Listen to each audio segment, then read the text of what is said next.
Bum ba bum. It's another podcast, Hard Times with Harold Claros. Now, the topic is the best Sabbath album. Now, my favorite Sabbath album is Paranoid. Shoot me. Now, there's always discussion, what's the best one? What is the best one? And it's always between, Technical Ecstasy and Born Again. That's what everyone always discusses. What's the best one? Born Again, or Technical Ecstasy? It's neither of them. The best Sabbath album, and I'll tell you why, is Bum Bum Bum. Black Sabbath's Master of Reality. Can you get a reflection right there? Master of Reality.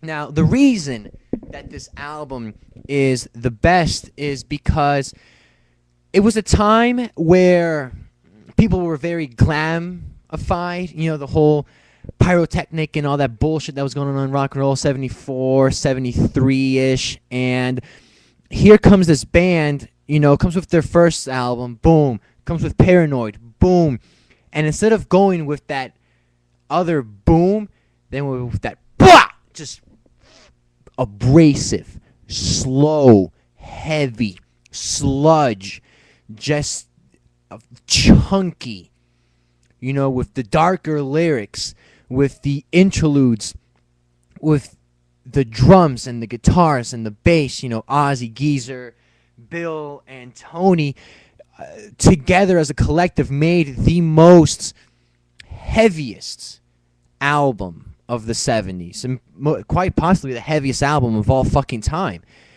And that album inspired a lot of the kids who were growing up around that time, who were teenagers, such as Des Cadena and Greg Ginn and Henry Rollins. And when they made Black Flag, they took that 180 from the punk rock roots that they did with the EPs, with the first four, and the first 4 years, and then with Damaged, and then went and made one of the greatest, if not the best, punk rock album, which is Black Flag's My War.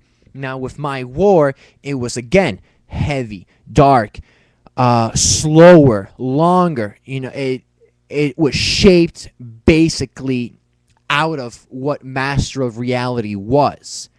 And from the Black Flag album, the listeners who were, bumping to that shit, who were teenagers, like Chris Novoselic and Kurt Cobain, go and take that and mix that sound of the sludge, the heaviness, the pounding of the drums with their own blend of what they liked, with Kurt Cobain liking the Beatles so much and going make Nevermind, which is quite possibly the most important album of the past 20, 21 years. So that's why Master of Reality is the best Sabbath album. Nothing before it with the two albums, nothing after it with the rest of the albums compared to the heaviness, to the chunk of those guitars. And that, ladies and gentlemen, is the hard fucking fact. Hard Times with Harold Claros.